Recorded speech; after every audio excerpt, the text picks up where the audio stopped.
Welcome Home, a podcast for veterans, about veterans by veterans, is a project of Willing Warriors and the Warrior Retreat at Bull Run. Good morning. I'm Larry Ziliaks, Director of Culinary Services here at the Warrior Retreat at Bull Run. And welcome to Season 3 of the Welcome Home podcast. Really excited that we have a very special guest this week. Chuck Zingler, the Commissioner of the Virginia Department of Veterans Services, has joined us for the first episode of 2025. So, Commissioner, welcome to the podcast. Thank you so much, Larry. I'm really pleased and privileged to be here. Well, I appreciate you taking the time to come up from Richmond and sit down with us. I'm really excited to get into a lot of the services that your organization offers. But first, if you would, just tell us a little bit about your military service background. Well, thank you.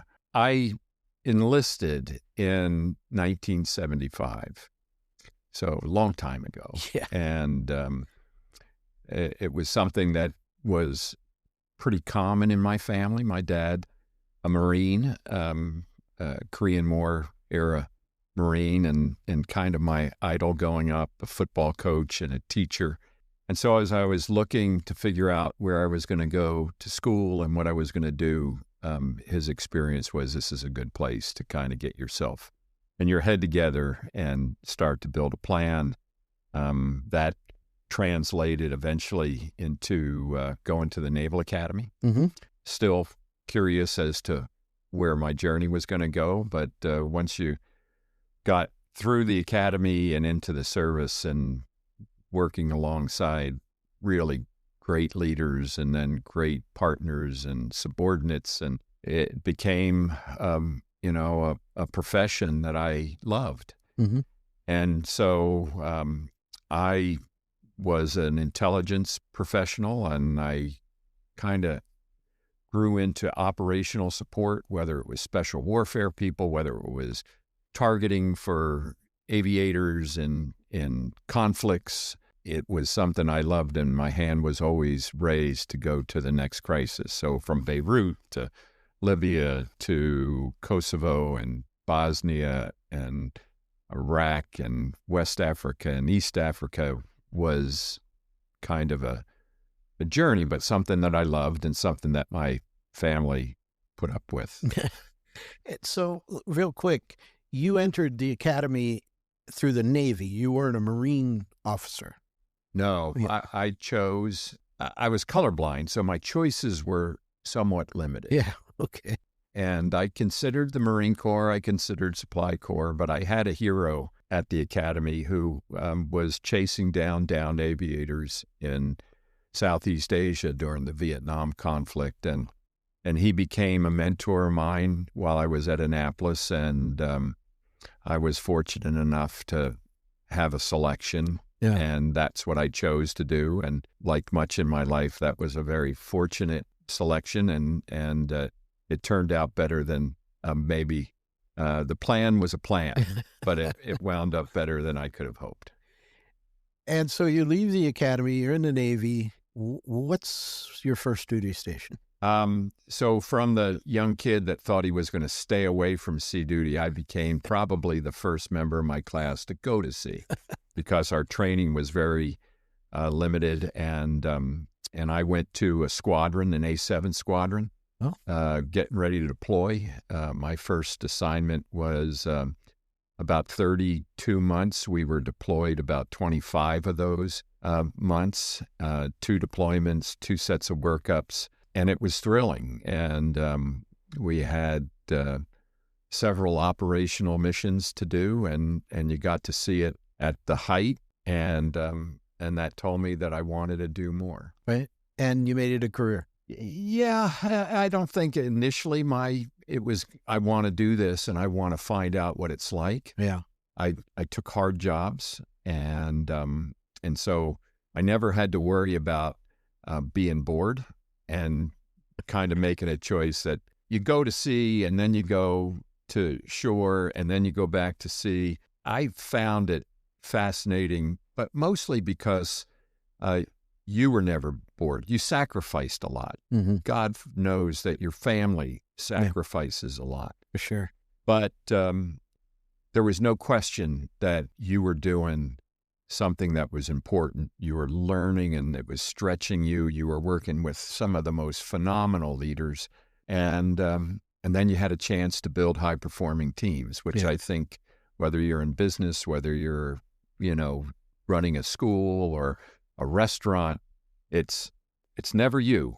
Mm-hmm. It's how good's the team. Yeah. You're only as good as your weakest element. So I had a lot of lessons, and I always felt like I was learning. Yeah. Looking back now, what is your favorite assignment? Oh my gosh. Well, I'm not going to give you one answer. I worked at for a junior officer, a job in the Pentagon, briefing our leaders. You would go into work at 6:00 at night, and you'd be prepared to deliver the brief for the admirals, the secretaries of the Navy, at 8:00 in the morning. And then you'd leave at 9:30. So for the whole week, you were there from 6 p.m. until 10 a.m. But you did so much work to make sure they knew what was going on in the world. Just that process of how hard you needed, not just to get the stories right, to be prepared to answer questions, was remarkable. And building the reputation, being able to handle that, I was asked to go to work for President Reagan and run the Situation Room. My boss was a guy by the name of Colin Powell.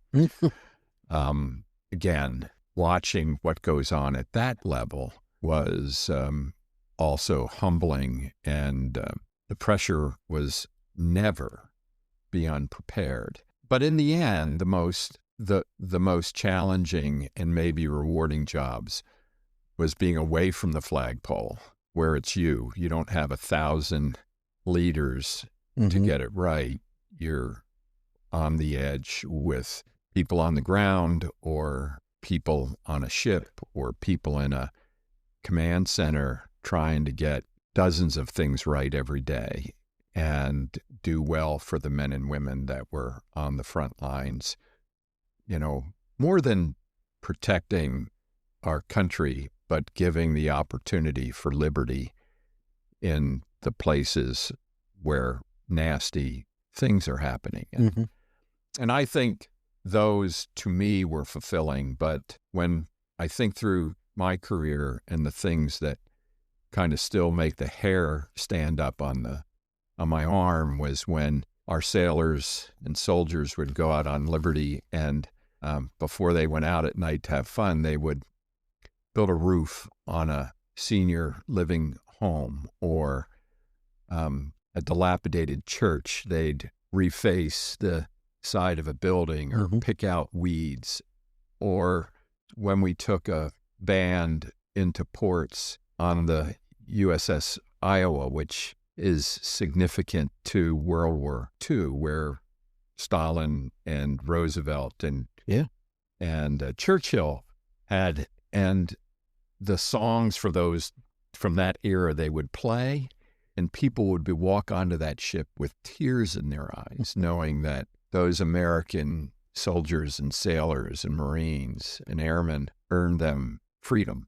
And it gave you context to what our men and women that wear the uniform today or will wear the uniform tomorrow will do. So I didn't do that.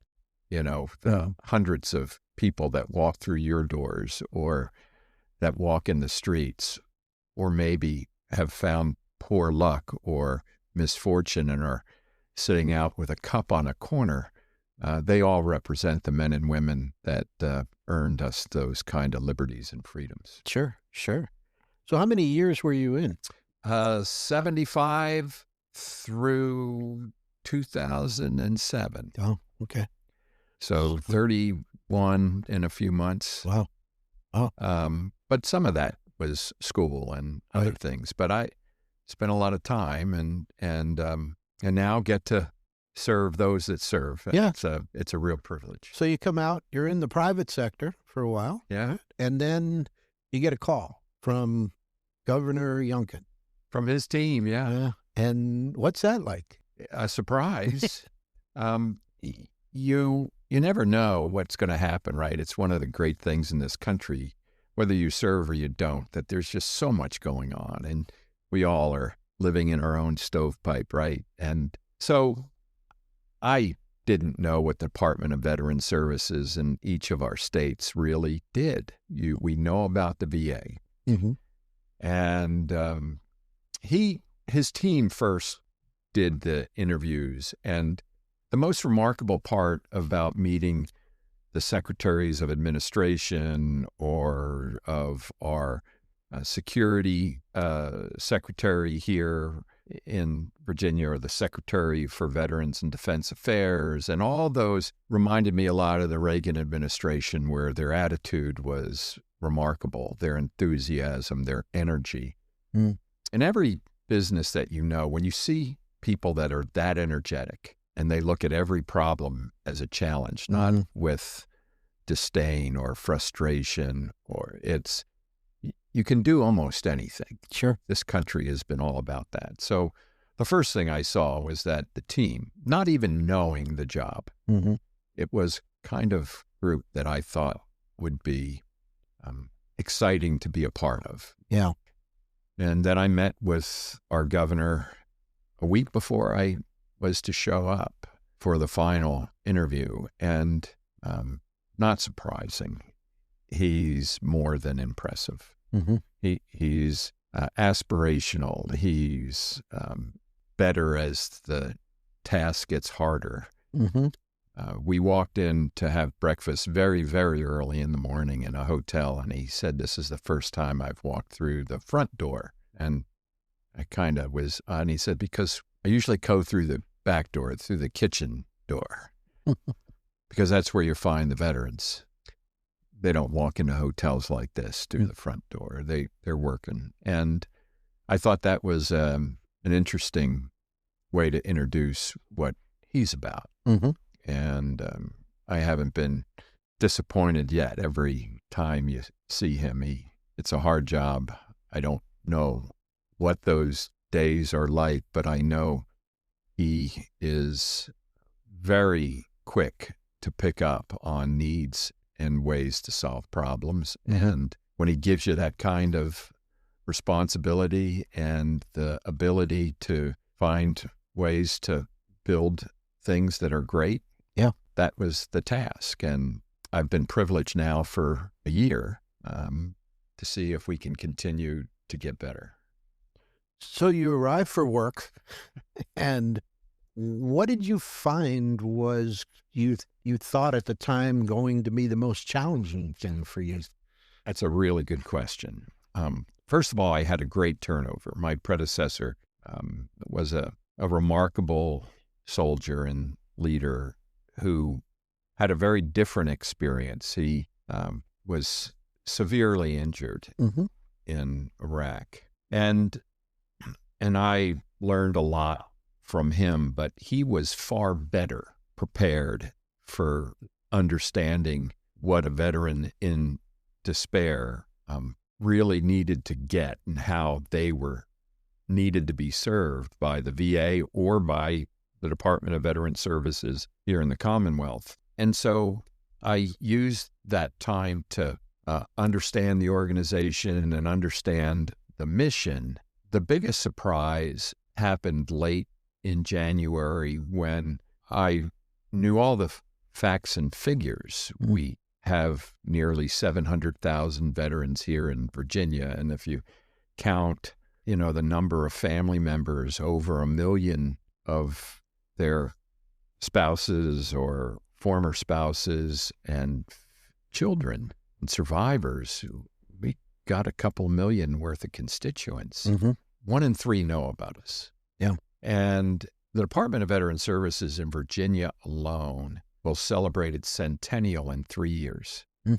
So we have a 100-year-old organization in a state that embraces military and veterans, and 2/3 don't know about us is stunning to me. Yeah. And it quickly became the first challenge. How are we going to fix that?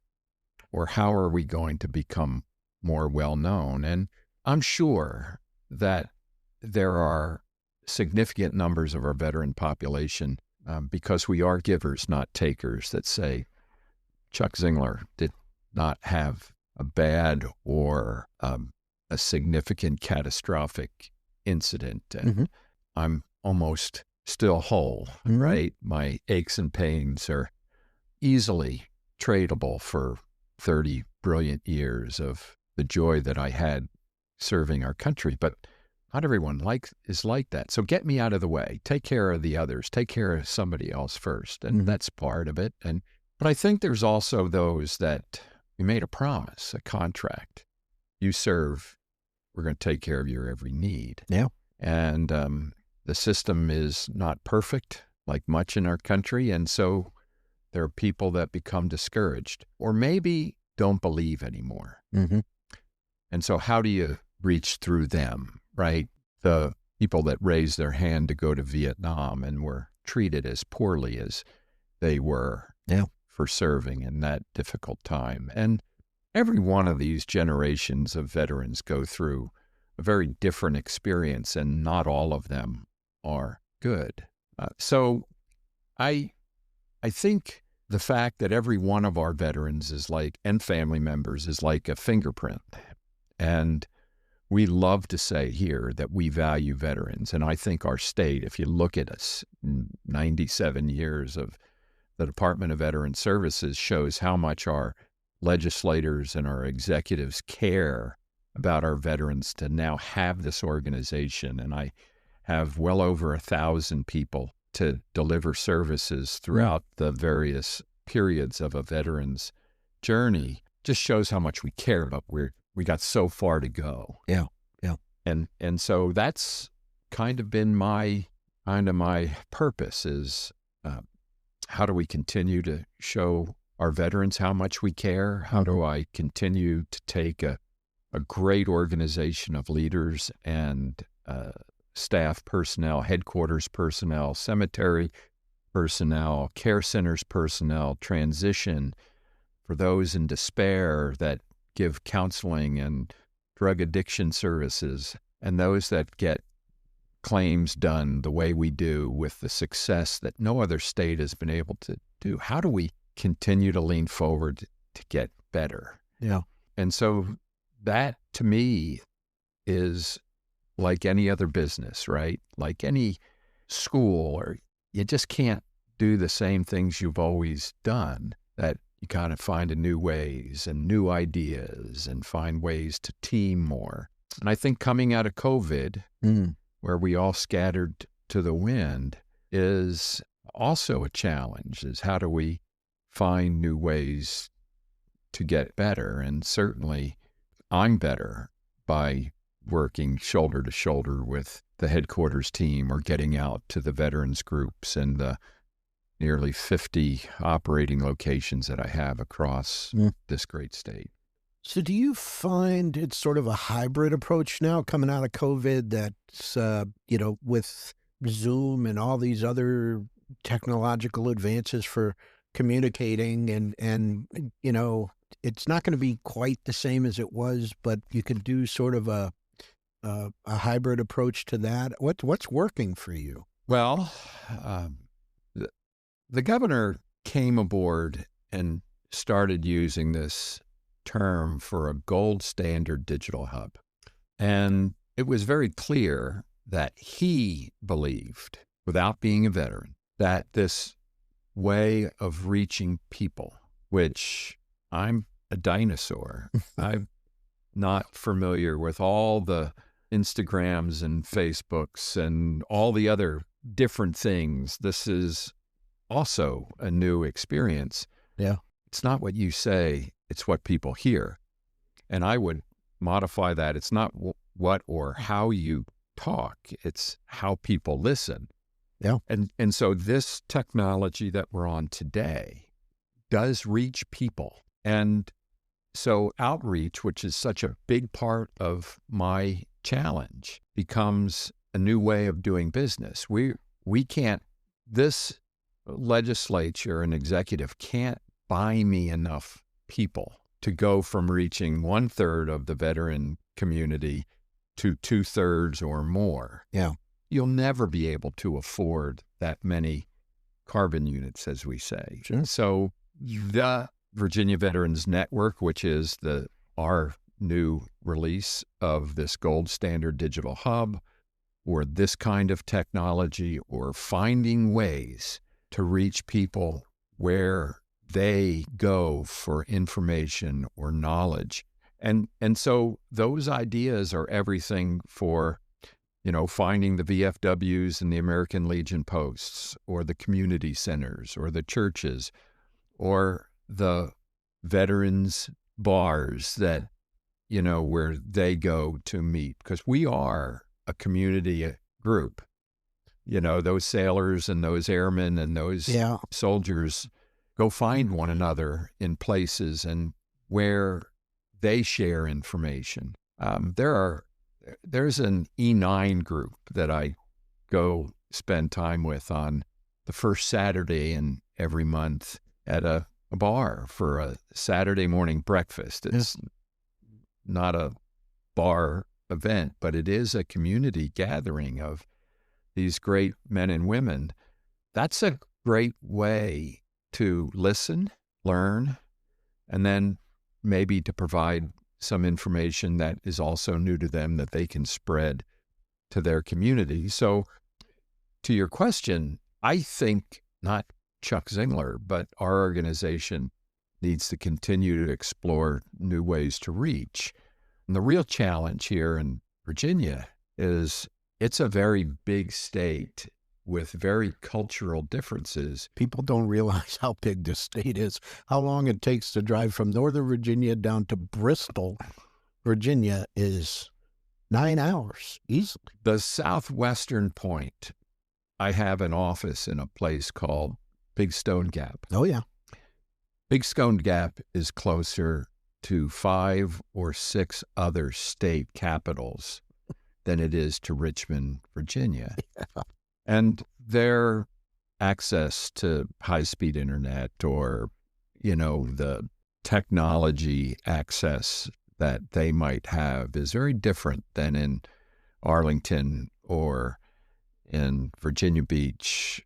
Yeah. And it's different in Petersburg or Greenville or, Northern Neck even. It's just it's a grand state. And we think it's the best state for a veteran to live or work or raise their family. But we have to make sure that we have a lot of arrows in our quiver to get them information, and then more importantly, serve them where they are and how they need to be served. Mm-hmm.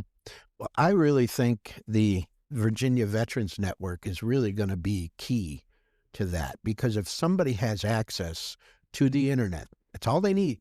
Now, it may be slower in some places than it is in other places, but you just got to get on and you just got to sign up. And this is just such a great project. So can you tell us a little bit about how the network came about? And for our listeners, this is an online resource directory, essentially. It's a partnership with a nonprofit called Combine Arms, based out of Houston, Texas. Long history of associating with some well-known national veteran service organizations. So isn't a fly-by-night organization by any means, but how did you guys come up with this and decide, this is really what will help us? Well, thank you. One, Governor Glenn Youngkin. I wasn't part of the administration then, but either before he walked aboard or shortly thereafter said, here's this gold standard digital hub and we're going to bring it to life. And it was nothing more than that. Wow. And my predecessor and a great team started this shortly before I came aboard, and then it was handed over. And with Combined Arms that had done what they do in 2 other occasions, one in Texas and then in South Carolina, built this resource access portal, if you will, of these national organizations. And it gave us a model to start with. Mm-hmm. And most of those organizations go to those in real need. And so you think about the serving veterans that are out front that we see every day on commercials, where they're in despair. Homelessness has found them. Mm-hmm. The PTSD and the critical brain injury, or maybe they've lost their job, become addicted. And those organizations, if you will, in today, without some way to make this organized and to reach, is little different in my mind than a digital Sunday New York Times or Washington Post set of classified ads. Mm-hmm. You're scrolling through all of these, or you see Wounded Warriors, or you see some of these brilliant ideas and giving organizations, but how do I reach them? Mm-hmm.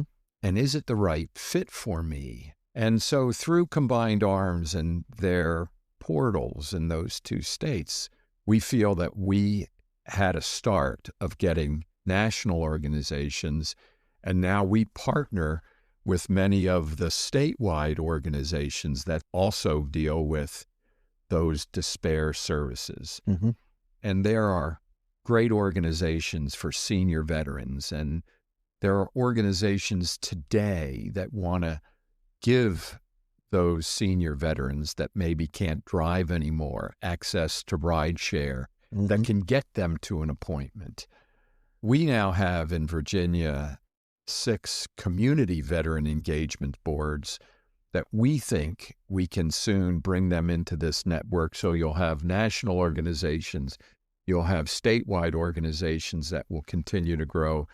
And soon we can have community-based organizations in Loudoun County, to the city of Norfolk wants to participate, Petersburg, and all over.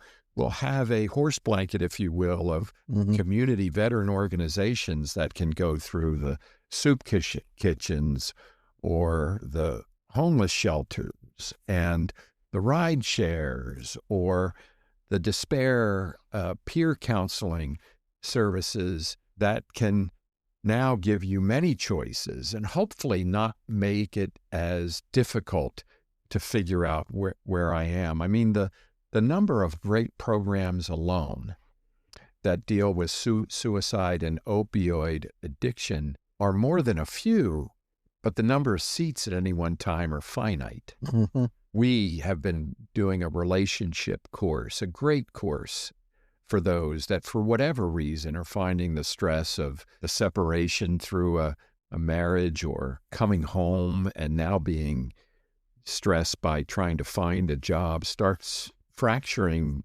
the family. Well, this course that we teach, if it's at the War Memorial in Richmond and you're in Bristol, Virginia, as you say, you don't have access to do that. Sure. And the number of seats are finite as well. So what do you do when you can't get there?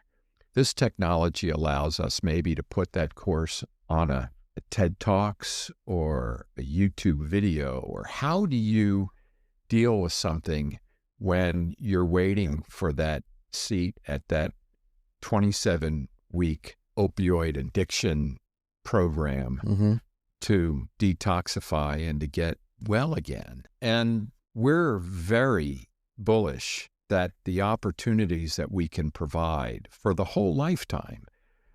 My predecessor had a study done, and we had a year-long study on where should our priorities be focused. Sure. And that was delivered to me in the first week after I took this position in last January. And it said where we first need to go is bring more veterans to Virginia, keep more veterans in Virginia, and raise the floor and the ceiling of the economic opportunity for veterans. Mm-hmm. The special warfare community has a program through the Hope Foundation to get employment when our special operators get through their careers. And they did a survey, and they found that 90% of our special operators, Navy SEALs and these Rangers, and the most talented and the most engaged, right? They become doctors when they get out, and they are fearless and they can do anything. They found that transition and finding the right employment is more stressful than a combat deployment. 90% more stressful, because they've prepared for everything else. And far too often, our service members and their families know that it's time. A year from now or 2 years from now, kids are getting ready to go to school. We want to keep them. We've moved 11 times. Yeah. That was my experience. I moved my kids 11 times. They've sacrificed. It's time for us to pay them and give them. But it's hard, and it's not the same. And the skills might not be well understood. And the value, you might have to take some humble pie that you got to learn all over again, and you got to compete all over again. And so they have a program for employment transition. Go on to military.com, and they have great transition training programs to get you ready. We go through a TAP class that puts someone without a college education with someone that might have 2 degrees, someone that wants to be a blue-collar this or a welder with someone that wants to start their own business. And the transition course is the lowest common denominator, and it really doesn't prepare anyone, let alone any large group of them, for what their individual program should be. So we think that to keep more people here and to draw people into this great state is we're now the #1 state in the country for business. We've actually grown population for the first time in 10 years. So those new companies that are coming to Virginia need our veterans and their spouses and their family members to build the right kind of workforce. And we think we owe them not a job, but a career, not underemployment, but full employment. So that's also there through this network. And so I think that's what the Virginia Veterans Network can do for the state of Virginia. Well, I want to tell our listeners we're going to have a link to it in the show notes. You could easily just Google Virginia Veterans Network. It'll get you there. Everybody, if you're a resident of Virginia and you're a veteran, you need to sign up for it. There's just no doubt about it. It's free. It's took me 9 minutes and 28 seconds to sign up. I will tell you, though, you want to have your dates of service already to go in, because that's part of the questionnaire that you're going to go through. So instead of stopping in the middle of this and then trying to find those dates, just look at your old DD-214, have those dates ready. But it's painless. You can get through it pretty quickly.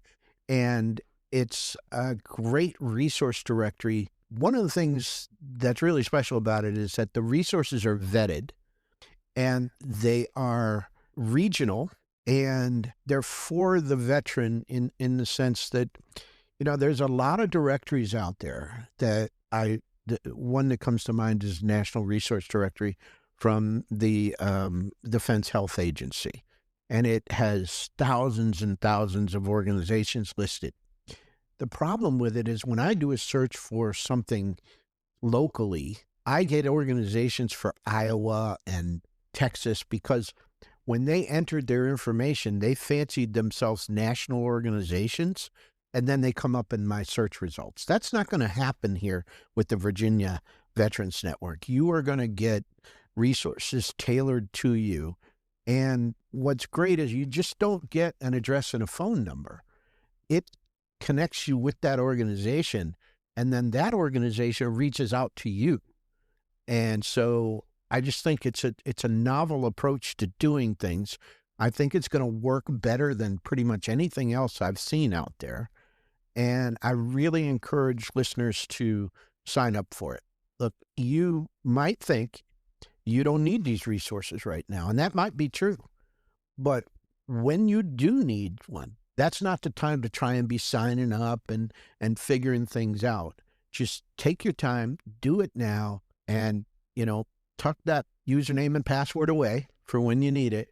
But I'm telling you, this is a great resource that the Virginia Department of Veteran Services is offering all the veterans in Virginia at no cost. It's really something. What do you see is the number one issue that veterans have in Virginia that your organization addresses most? Is it food insecurity? Is it housing? I imagine housing is a big issue. Job placement, or is it a combination of a number of things?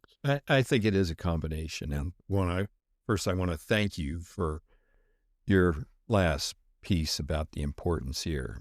There is no service on this network that we charge for. Yeah. They're all free. And to your point, we don't want you to know us when you're in crisis. We will answer you when you're in crisis. But we think when you come on to this, if it's just to register, and not only does the service member want to register, we think the spouse wants to register as well as you can as the spouse of a veteran, the survivor of a veteran. And we want even to get those veterans those service members that are thinking of leaving, or those veterans are thinking of leaving Arkansas or Florida or New Jersey or wherever to come here. But to your point, Larry, if it's just to peruse the site and see where deals to get onto amusement centers or movies or concerts or a kayaking club, because it can serve you and put you into a community so that you know things that when you are seeing a bump in your road, can learn about us. So whether it's finding how can I get my DD-214 online, you can get that from this site.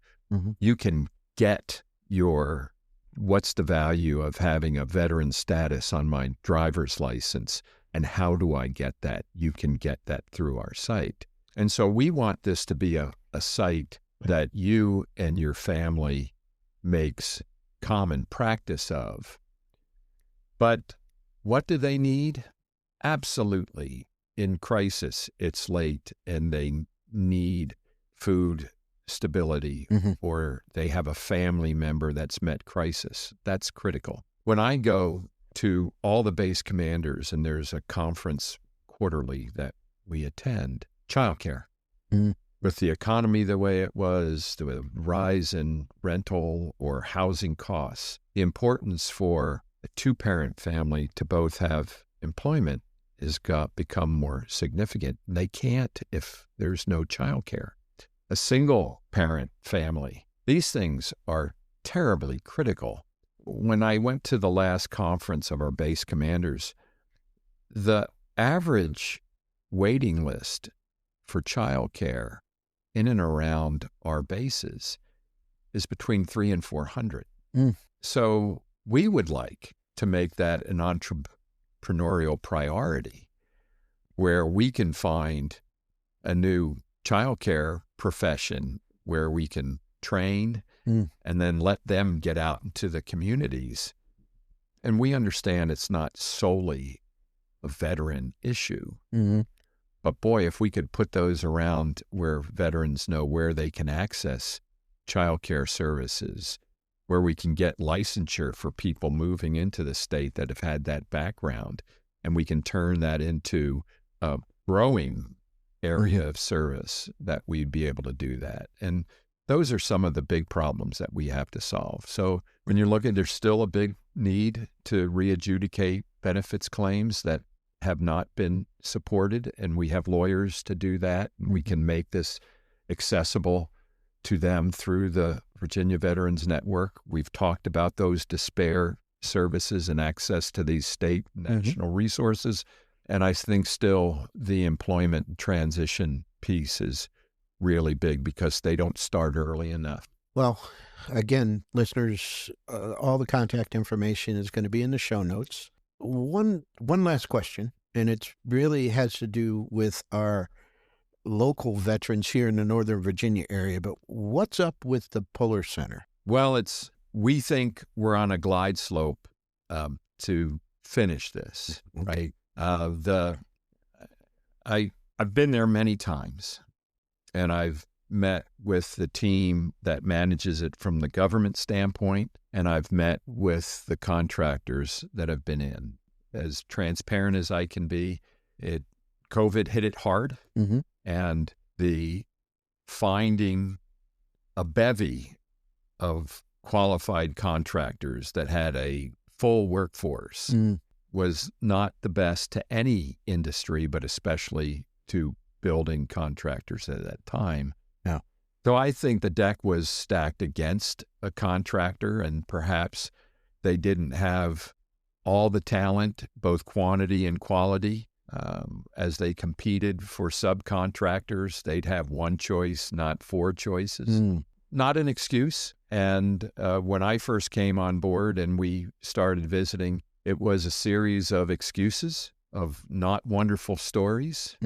I don't want to talk much about that because we are now going through a process to get back the funds that were misspent, furniture that was purchased too early, people that were hired too early, and the government is working to get recompensated for those expenses.